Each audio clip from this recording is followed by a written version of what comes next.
Well, it's nice to see a friendly audience. I'm going to probably be doing a similar type of talk in my new place, so it's always good to kind of trial it on people that I know aren't going to throw eggs at me. This is kind of my swan song. It feels kind of sad. You know, I've been going to these A&E meetings for years and have gotten the benefit from the expertise here, and so now it's payback time. So here it is, time for me to get back. I want to talk this morning about coaching, which has become something that I think is capturing the attention and interest in many different venues. It has been in the business world for a number of years. Executive coaching has become kind of a hot topic. And I'm starting to see it now happen in education as well. I want to give you a little bit about my journey to sort of getting interested in this and connected to this, so you can kind of appreciate where this is coming from. So I don't know how many of you read this article by Atul Gawande in 2011, and I think this is where I really began to first think about coaching and how it might be something useful in what I do on a regular basis. When he talks about, I don't know if you know this, but Gawande is a very good tennis player. And he actually had gotten to a point where he was considering going seriously professional. He had been recruited to a college that he was going to be in their Division I tennis. But he also had been accepted to Stanford, and so his big decision was, am I going to go the tennis route, or am I going to go and do something serious? Ultimately, Stanford won out, and his career, as we all know, went a different trajectory. At the same time, tennis was still important to him, but he recognized over time his skills in tennis were rapidly diminishing. So the way that he would try to slow that rapid descent is that whenever he had an opportunity to play tennis, whenever he was traveling somewhere, he always brought his racket and made sure that he would find someone to play with. So on one occasion, he had gone somewhere and he goes to some tennis club, and they didn't have anyone around who needed a partner to play with. They had a machine there that would throw the balls, but you had to be a member to use it. So ultimately what he had to do was he had to have a tennis pro that he would have to hire for $150 for the hour and a half and to play. I mean, all he wanted to do was play. That's all he really wanted to do. So he hires the tennis pro and they start playing. And a ways into it, the tennis pro starts going into this coaching mode. And he says, I noticed something about when you serve. When you serve, your foot does this thing like this. And if you change it just a little bit, like so, I think you might be able to improve your serve. Well, he always thought his serve was pretty good. That was actually one of the strengths of his game. But he did it, and over the next 90 minutes, by the end of the 90 minutes, he actually increased his serve by 10 miles per hour, which is pretty impressive. So he left that day thinking, wow, that's pretty impressive. He had also been at the same time contemplating about how was he going to improve his surgery. We all know that he's a endocrine surgery at MGH. And he had been, since graduation, every year, he had been working on improving his outcomes, lowering his complications, all those things. And he had been successful for about 5 or 6 years. And then he kind of peaked. It wasn't getting any better. And so he began to think about this coaching experience he had. And as a result of this, he actually brought in one of his former professors who is now retired and said, I want you just to watch me and give me and see what you see and tell me what I might do differently. And so, in fact, he did that. And so the surgeon watched him on the other side of the drape, and he's doing his stuff. And afterwards, he said, I noticed a couple of things. You could have had someone standing over here. You could have had your elbow raised a little over here.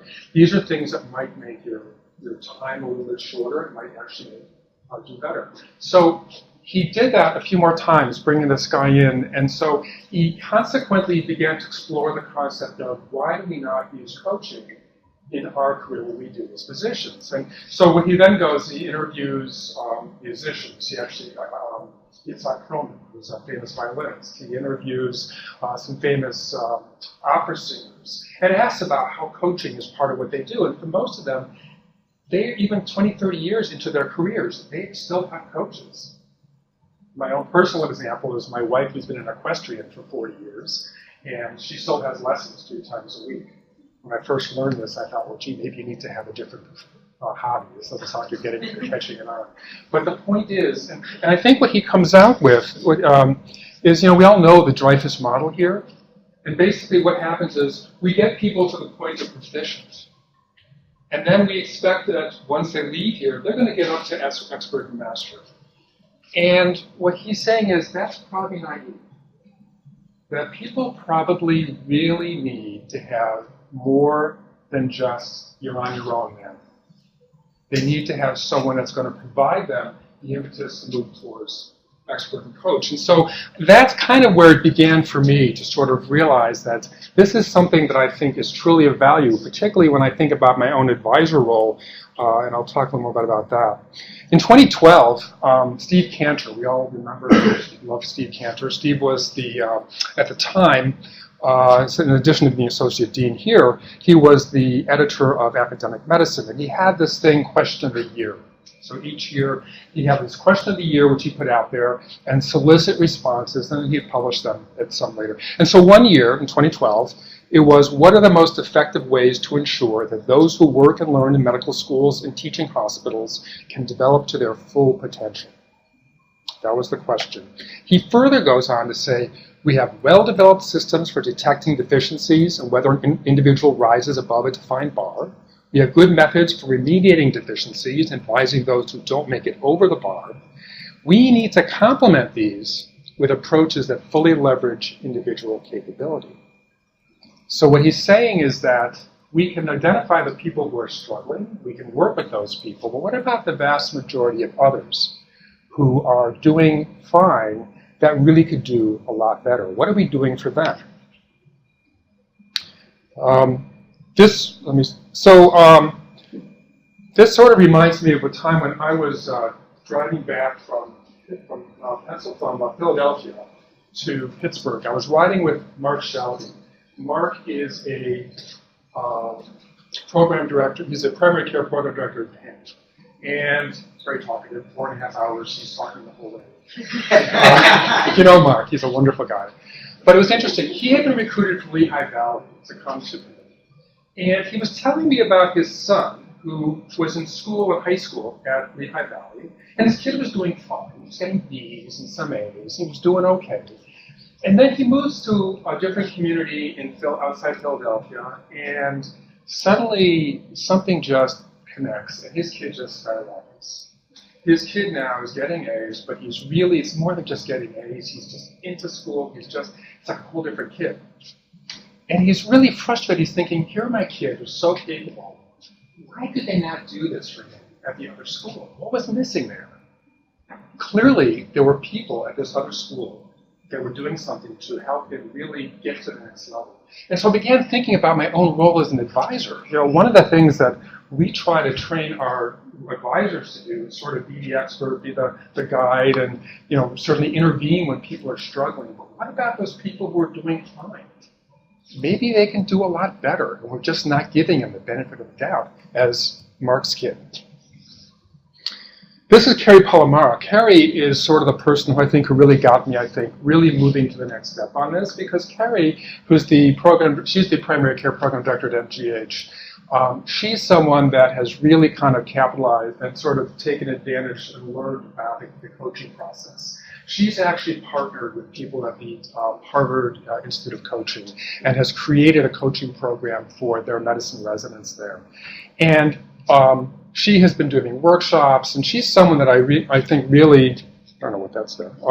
She really has, I think, sort of taken this to the next level and has gotten me really interested. It's kind of interesting because I mentored her at SGM some years ago, and I knew this lady was going to just take off on her own. So anyway, I borrowed a lot of things from her, and so I wanted to give her that credit. The other thing I wanted to bring forward was this whole idea of burnout and relationship of burnout and whether coaching may have a role. This was published this year in JGIM, and it's actually a very interesting article. It's a very nice summary of coaching. This is written by Gail Gazelle, Jane Lipschutz. So Jane actually is going to be someone I'm going to be working with when I go to Boston. And when I met with her and talked about it, she had gone through the experience. She actually had Gail Gazelle coach her. Gail was actually a professional coaching. She's gotten all the full training. And she actually found it to be a transformative experience. And her feeling is that there may be ways that we can actually prevent people's burnout by initiating coaching methods, that we can actually address that. So the objectives of my talk here are ones that you can appreciate the value of coaching to enhance performance, and it's really about enhancing performance. Describe how coaching is different from mentoring or advising, because they're not the same. Because people say, well, I kind of do coaching what I do. Probably not. Describe basic concepts of positive psychology and how they're incorporated into coaching. And I'm going to help you understand what that positive psychology is about, because much of the coaching literature really comes from positive psychology.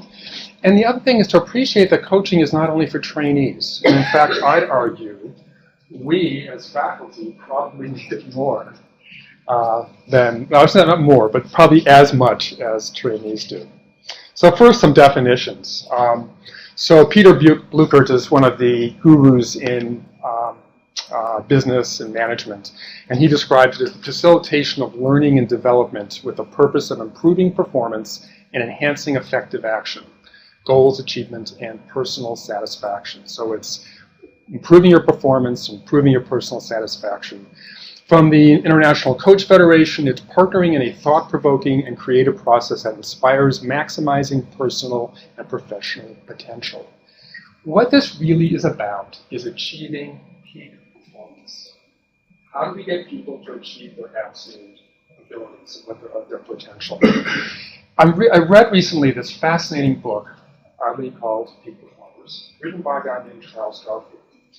Charles Garfield in the 60s was a computer scientist, and he was working for Grumman. Grumman is the aeronautics company. And he worked in a team that was just kind of, they're all kind of grunts, and they're doing their stuff, and there was just kind of everyone just still was doing their thing. And then they got the contract to build a lunar lander, and something transformed. Suddenly, everyone just clicked. Everyone was just working unbelievably, not just hard, but effectively. They worked together effectively. They developed skills they didn't know they had. And subsequent to this, what he recognized is that there's something really unique about peak performance. And it's not that people innately have the brains or the talent. But he really believes that these are acquired. And he actually went and got a degree in clinical psychology and spent the next couple of decades focusing on studying about peak performers, interviewing them, observing them, talking to people who work with them, and identifying, and again, the same thing. It's not that these people are born with this. These are people who acquire these. These are characteristics they acquire and then take off. And so he's used this to actually develop his own coaching and sort of model for getting people to, again, achieve potential. So what are the objectives that coaching wants to achieve? Well, the first one is to question automatic thoughts, belief, and perceptions. All of us on a day-to-day basis we sort of have our assumptions. Someone says something funny, whatever it is, we get these kind of beliefs about something. My favorite story is actually a story that my dad used to tell. He was really big into stories, and he always called them jokes, but we didn't laugh at them, so we think of them as stories. But they had sort of morals to them. And this one is what he was about the guy a salesman who's driving a country, and he has a flat tire. So he pulls the car off, and he goes out to get his, change the tire. He's got another tire, but he doesn't have a jack. So this is the days before cell phones and AAA. So he looks down the road and sees this farmhouse. And so he decides he's going to go and ask the farmer, can I borrow your jack? Farmer's got to have a jack. So he's walking towards the house. And he's thinking, well, this farmer might actually not really trust me, or he doesn't know who I am. He might be afraid I'd return it, or I might break his jack. And he walks further and goes, well, he probably just thinks I'm a total city slicker. He probably thinks I'm a total coming here thinking I can take advantage of his jack. And he gets himself worked up into this tizzy. So he finally walks up the door, rings the doorbell, and this kindly old man enters the door, and the salesman goes, you can keep your goddamn jack. Goes and runs back out. How many times a day do we not experience similar types of things? I think about residents that I had to come and talk to me. I had this one that was convinced, everyone thought he was an idiot, he was stupid. How do you know this? I just know they do. So a lot of what coaching tries to do is to question these thoughts. Think about, where does this come from? And maybe let's think differently about what this is all about. The second objective is shifting perspective to reveal new options. Fancy terms for really reframing how you think about things. The example I give here is we have a struggling intern, and we decided that we couldn't put him onto a regular team. He needed more direct one-on-one attention. So we put him with a resident on junior hospitals, and that gave the junior hospitals had one resident who normally wouldn't have any intern. They can work directly with that person. And many residents might have said, oh, God, you're grafting me to this problem intern. But reframing it is, here's an opportunity to improve your teaching skills. Here is a way that you can actually make a difference with this one intern, that you can actually give direct one-on-one. And in fact, that's what happened. The resident actually saw this in this different way. And it was an extremely positive experience for her, not to mention for the intern, who had the benefit of her attention and her enthusiasm for teaching him. So it's reframing. The third is to move from reactivity to purposeful response. I think about this as rewiring the hot button. We all have hot buttons, right? The one I have is I'm driving and someone comes up from behind me and flashes their lights. My first response is to line up my foot on the brake and slow down. Okay, that's reactive. That's not that's not a purposeful response. It's purposeful to have an accident. And so we all have these hot buttons. It's working with people to rewire these hot buttons. What are the things that push that button, and how can you learn to respond differently when that button gets pushed? And then lastly is building motivation. And for that, and I think that's one of the strongest things, and this really, I think those of you who know motivational interviewing, this is really a lot of what that's about. Aligning personal values with professional and personal goals. So that what it is that is important to me is the same as what my professional and other goals would be. The example that comes to me, and Missy actually pointed this out, is every year I have my faculty review, and I say, Missy, I want to write more. I want to write. And she goes, okay, well, how much do you want to write? Well, I do, and I'm going to do it. And a year goes by, and I haven't written anything. And so, I'm like smiling. And so it comes down to is that my personal value is not that I have to see my name on paper in a journal. My value is that I want to share information. I like to do more face-to-face. And so I can do that in workshops. And so I put aside that I'm going to do writing and do more kind of this kind of thing. And hopefully I'll still get promoted. And then increasing personal investment by eliciting solutions from the individual. Again, it's like we do with patients all the time. How can you get your blood sugar under control? What are the things you can do yourself? So that's really, a lot of this is kind of the same basic motivational interviewing skills. So let me step back for a second, and I want to differentiate between kind of a sports coach and a life coach. And I really felt this was important because we had a conversation at our APD meeting a couple days ago, and I think there's a little bit of confusion, like what is each one? So to clarify, a sports coach, when I think of that, is someone who's working, they're both on improving skills. The sports coach, just like with Gawande, is working on a serve, working on a specific action. They're being observed, they're saying, try this, try that, and getting better. Life coach, and I really hate that term life coach, but it's also known as executive coach, is really looking at the bigger picture, 30,000-foot view.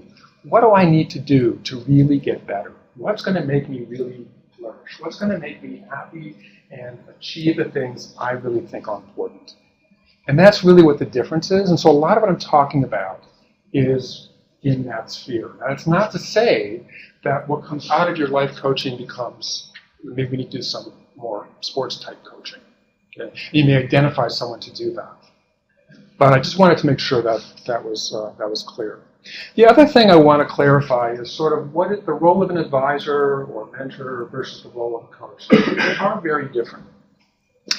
Now, I run the advisor program. We have a very robust system. We have our residents all paired up with faculty who I think are really good at what they do, but the role is very different. So what does the advisor do? That's sort of the authority figure, the go-to person They focus on knowledge issues, define the agenda. They focus on problems. You're not getting this done, you're not getting that done, you got to get your requirements done. They focus on what's wrong. Okay, your evaluations, now we need to make some changes here. They're really the person that you come to for the answers. And part of that is kind of the way we designed it. We want residents to know what they can go to when they have a problem. But that's a very different thing than what the coaches do. The coaches really work more on an equal footing. The coaches really are more facilitators. They're partners. What they're trying to do is help people improve their self-efficacy, their locus of control. Okay? You've got this ability, let's try to harness it, and let's try to get it to really come out. They elicit the agenda. They foster possibilities. What would you like to see happen? What are the things that you would love to accomplish in the next year, 6 months, 1 month? They focus on what's right. What things are working well for you? And if it's working well, how can we make this even more explicit? How can we make it even bigger? Co-discover the answers. It's really an exploration together. Together we sit down, we talk, and we try to figure out what are the things that are important to you, what are the things you want to achieve together. And that's a little different. So let me change a little bit to, Patrick, before we move on, I was waiting to see if you would get this. How is coaching different than therapy? I'm serious. Just 3 slides ago, like all the objectives or goals of coaching seem like the same as maybe in some respects it is therapy. When you say therapy, what do you think of? Maybe if you go back, I can keep going. Sorry. No, not forward. Sorry. This one. I don't know. To me, it seems like the whole purpose of therapy is to do all the things that you have on this slide here. Maybe it is therapy without the T word. Yeah, that's what we always, as doctors, as internists or PCPs, although we oftentimes take on the role of therapists, we acknowledge that we probably don't have the training to do that, or we shouldn't be doing that. And in this role, especially with our learners, how much of it is okay without really getting into the therapy realm? I guess it sort of depends on what your goals are. And if the goal is really to enhance someone's work, that probably is safe. If it's about getting into serious relationship issues, that's probably incorrect. And I guess that comes down to sort of personal what you're comfortable with. I don't think it's a lot different than what type. So what you're asking is this therapy? It probably is therapy. Maybe it's more professional. So I was going to say, it feels like work therapy, not personal therapy. It's not that they don't overlap. Absolutely. Well, right. Sometimes people go to therapy due to work issues, and some people personal stuff impacts on your work, right? But I would be very uncomfortable if I'm starting to talk to people about personal home issues. Right. But if it's work issues, that to me is safe territory. If it says to me, if it turns out that there's lots of personal, I may then say, does that help? Yeah. I have to say that's interesting. I hadn't put that together, but it does connect. Yeah. Well, the positive psychology, we'll get into that. You'll get a sense of what. So coaching through positive psychology is creating conditions that contribute to optimal functioning, shift attention to strengths, visions, and dreams. So what are the things that people could want to achieve? What are the things they want to accomplish? Optimal functioning is their traits, conditions, and processes that allow people to function optimally, to reframe what is positive rather than focus on pathology. So really what you're trying to get people to do is to acquire the habits, again, the peak performers, that allow them to function most effectively, most efficiently. And that sort of comes down to the idea of flourishing, getting people to flourish. Now, what is flourishing? Flourishing is defined as optimal psychologic, psychiatric, and mental functioning. People who are functioning, who are flourishing, are more effective learners.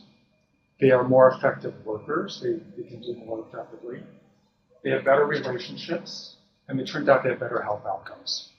So flourishing would be something that you want to achieve. So what are the things that sort of lead to flourishing? The three basic core elements One is positive emotions, the other is engagement, and the other is meaning, and I'll talk about those in a few minutes. There are some others that are not sort of required. These are ones you have to sort of achieve a flourishing state. These other ones, to various degrees. I have a particular interest in the resilience because I think it may relate to burnout.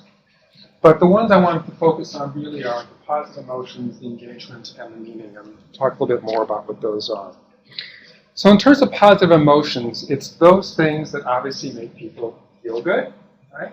So what kinds of things that would be positive emotions? It could be humor, it could be gratitude, awe, serenity, beauty, sense of pride. These are all things that are sort of in that positive, the positivity palette, as they call it. And I kind of like that analogy, all these different things on your palette that you can draw on in terms of positive emotion. Barbara Fredrickson, who's a psychologist at UNC, has spent much of her career focusing on positive emotions, and she's developed what's called a broaden and build theory. And what that basically says is that when people experience positive emotions, they're actually able to function more effectively because there are more behavioral options open to them. They can actually see more possibilities, as opposed to the people who are experiencing negative emotions. So think about it. When you're feeling stressed and anxious, what are the two responses you have? Fight or flight.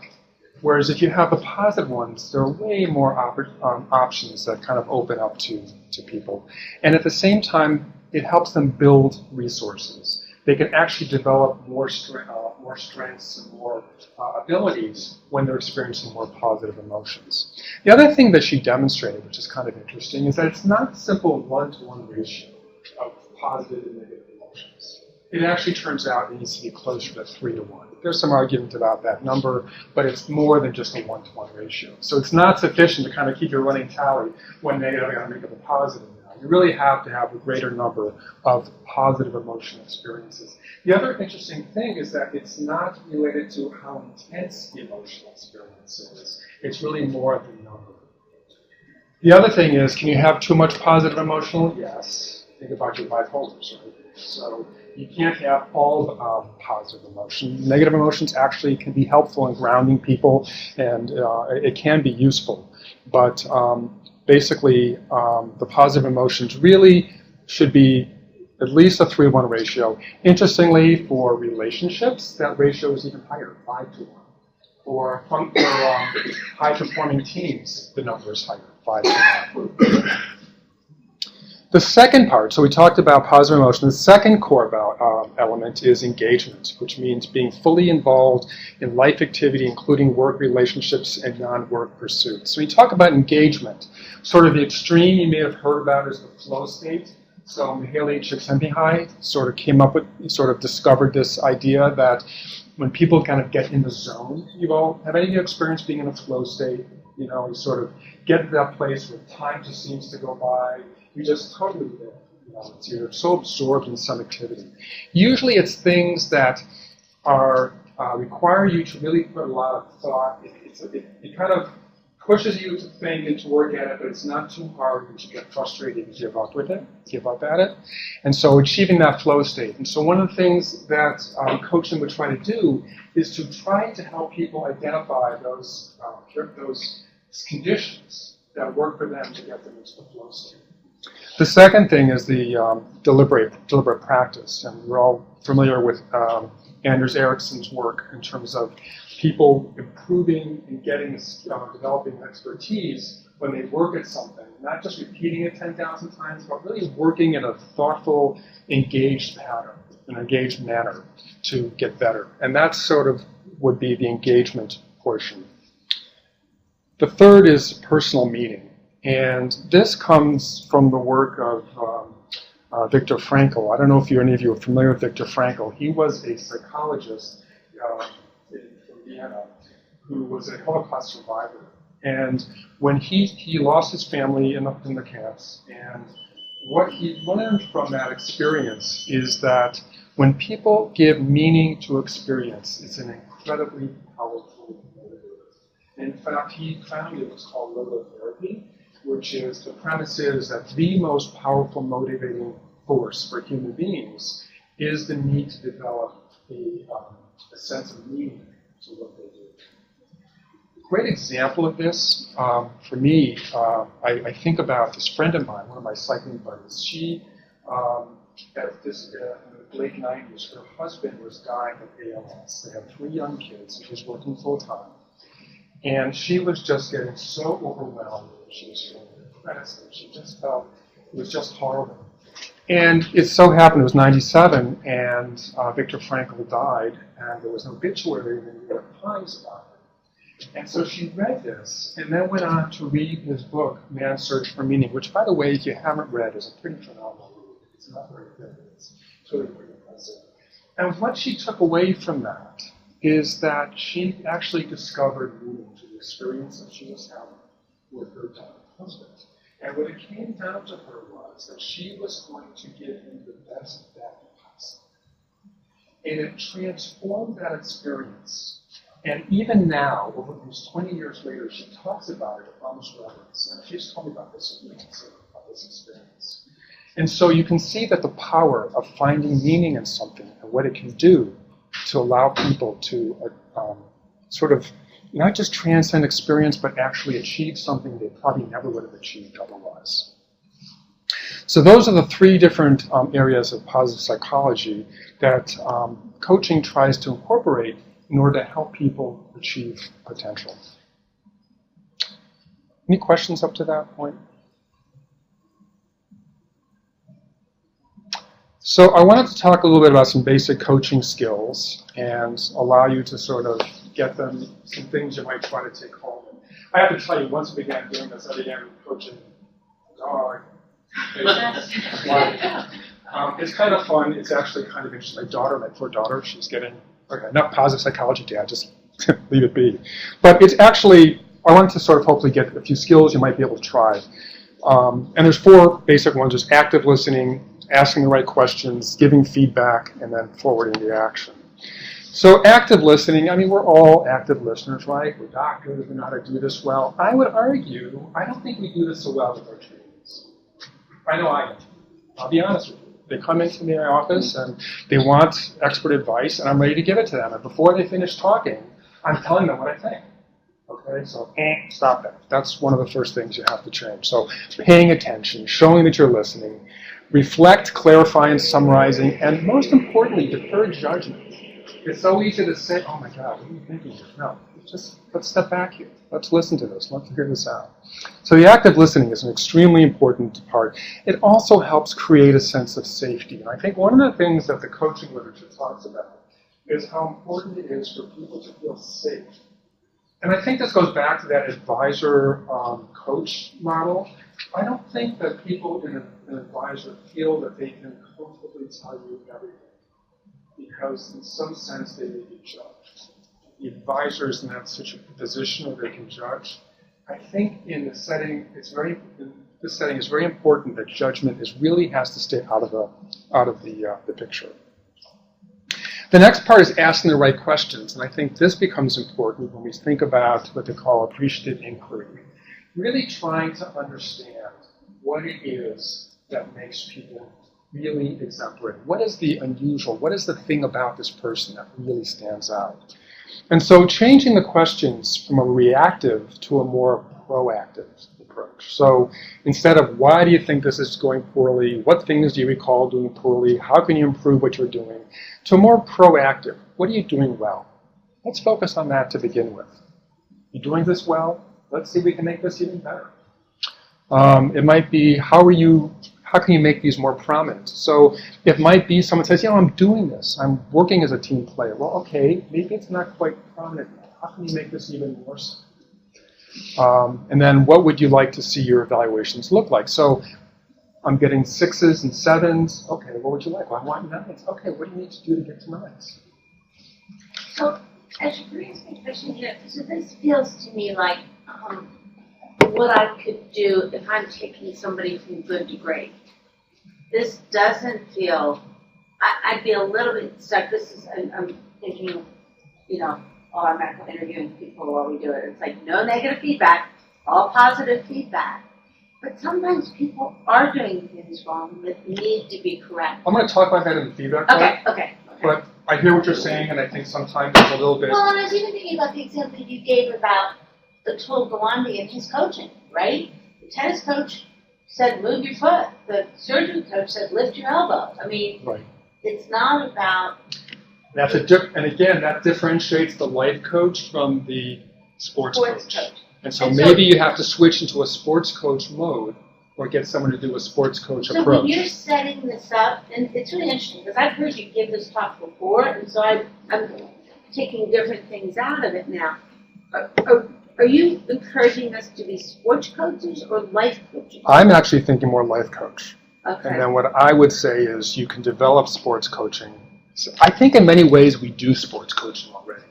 When we're observing people, we do IMI. Any of you who do medical interviewing. I mean, that's sports coaching. What would you do differently with this? How much you, if we're watching someone do an exam, let's try. That's, I think, sports coaching. I'm trying to take the step back, looking at the bigger picture. You talked about judgment not being the coach's role. And so I was thinking, there's a lot in the remediation literature that's coming out now about coaching, the role of the coach and stuff. And like, particularly that stuff coming from Colorado, eBay Guard and Ross. Yes. So, and they're really pro having a coach that's mediating to learner. And then they talk about people separate that coach from the evaluation, the assessment, the judgment process. But in practical terms, in a residency program, how really practical is that? And so there's the final judgment, and there's the evaluation process. Do you think the coach has to be completely removed from all of that, or just the final judgment part? Geracio will argue that they have to be separate. Yeah. And with this model they do. But the problem is, who can do that? Yeah. A lot of it's a matter of resources. And this is where everyone struggles. When Penn presented their workshop at Apple a couple weeks ago, they had the same issue. They've got the same people there in APD, such a program director, who's doing some remediation coaching. And they're completely separate. Well, they'll say they don't participate. They excuse themselves from the competency committee and discuss their residents. From the resident's perspective, they don't see it that way. So I think that's a challenge. I think it's a real challenge. Gabe, did you have a question?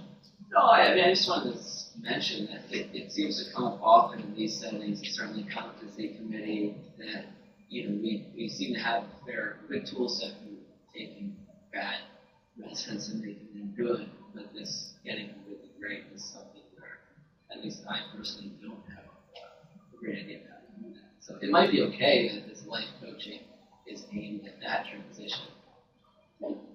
Well, I think, and actually, Shanta wants to create a program called G Squared. And I think that makes sense. As I talked about earlier with that colleague whose son was in high school, and he was just kind of okay, and then it was only when he got fire under his butt that he began to really change. I mean, I think there are a lot of people that we're missing opportunities on that can really transcend.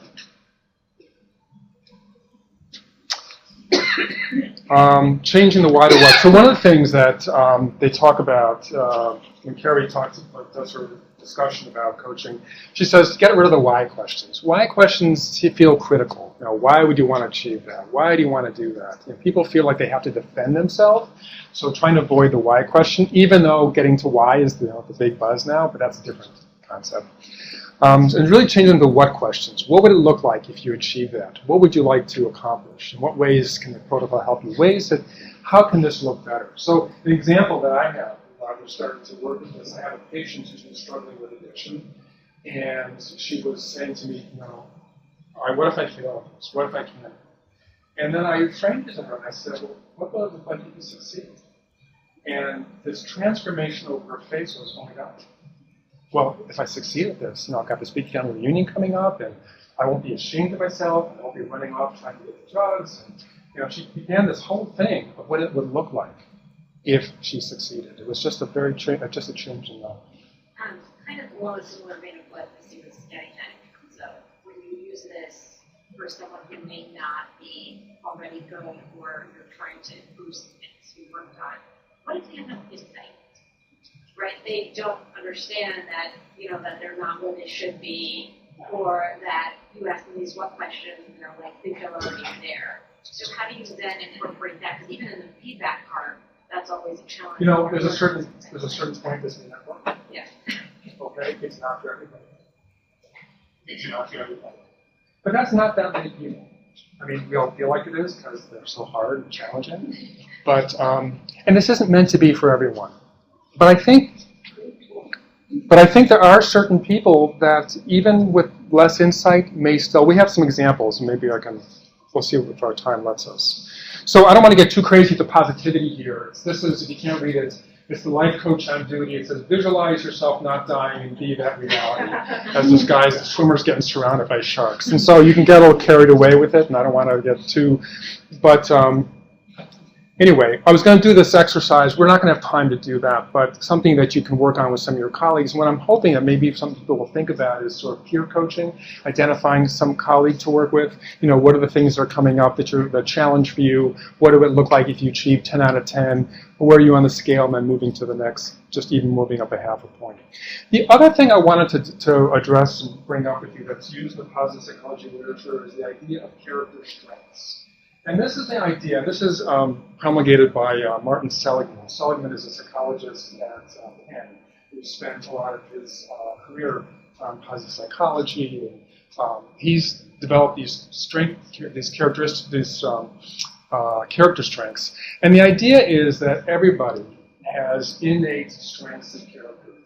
They may be different, and they're along these different domains.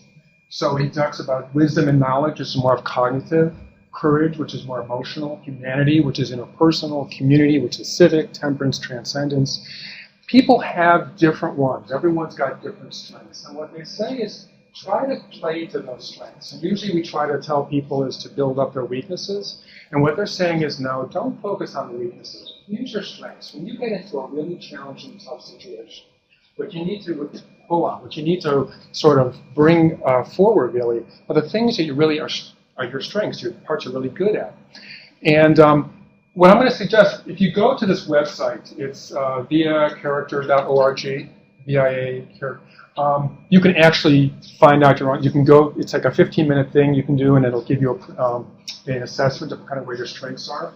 There is an abbreviated version. I don't know if any of you have seen. There's a handout up here, and there's an abbreviated version that Carrie and her group at Harvard put together that's a little shorter. It's something you can actually give trainees to help them sort of self-identify strengths and help them identify those things that they can sort of fall on when they get into stressful situations. I'm going to move to feedback now, and this is kind of getting to what Missy was asking about. If you can't read the cartoon, it's, well, you've been a pretty good horse, I guess, hard worker, not the fastest critter I ever come across, but no, stupid, not feedback. I said I want a feedback. Yeah. So we all are feedback experts here. Okay, fine, I accept that. But there are some differences and some things that were a little eye-opening for me. The first one is the idea of asking permission before giving feedback. And this is something that I think was kind of like, oh, what is that about? And, you know, we always say how residents or trainees in general, we never give them enough feedback. I think what we might actually be the problem is we may not give them feedback at the time they need to hear it. We're so focused on giving feedback in a timely fashion that sometimes it's not the right time. The example I give is I was on walk rounds one day, and I had a very good resident, and I was really excited about giving him some feedback because there's some good cases and things I wanted to share. And so I probably assaulted him at the end of walk rounds. I said, let me give you some feedback, and I gave him this feedback, and he was clearly distracted because there were some issues on the floor he had to deal with. And I thought about it afterwards, and that was totally ineffective. So I think one of the things is just checking in with people and saying, is it okay at a good time to give you feedback now? Are you ready to hear this? They may tell you, sure, even if they're not, but they also may say, you know what, this isn't a good time. Can't we set this up another time? Describe behaviors and impact on relationships and results. And I think this gets to the question of people who are a problem or maybe have less insight or who may be having more problems. It's like, this is what happens, this is what the result is. This is the outcome. It's kind of like, what is the product of your effort? Well, this is what we're seeing. How can we change that? So I think that's kind of the approach you might take with it. Exploring their experience and beliefs. You know, Shanta likes to talk about the two sides of the pancake, and this is a good thing. You know, everyone's got their version of things. reflectively and empathetically listen, which we, of course, do as good educators that we are. And then the final thing, which is a little different for coaches, is exploring mutual accountability. How are we together going to make this work? How are we going to make this happen? The example I give is, okay, you're going to do this. I will check in with you in 2 weeks. I will ask you to provide me a list of what you're going to be, whatever it is. There's some sense of both sides being accountable, which is not the traditional model that we think about when we give feedback. Do this and then disappear. Okay. So if we were to think about problem people, and this again gets to what Missy was asking. So we have an intern whose evaluation is suggesting he's not a good team player. So how might we envision giving this person feedback in a coaching manner?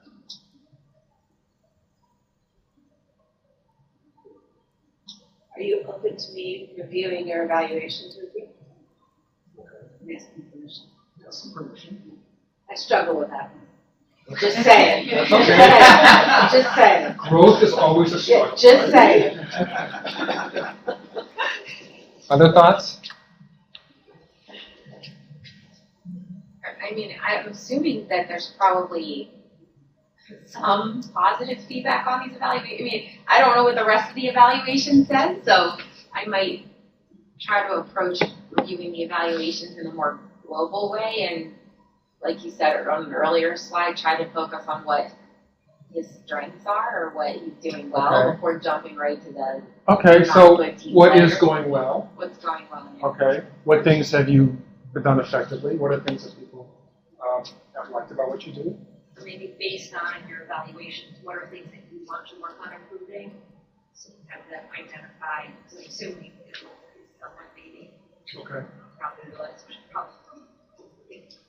Okay. As for self-assessment, Okay. I think things are going.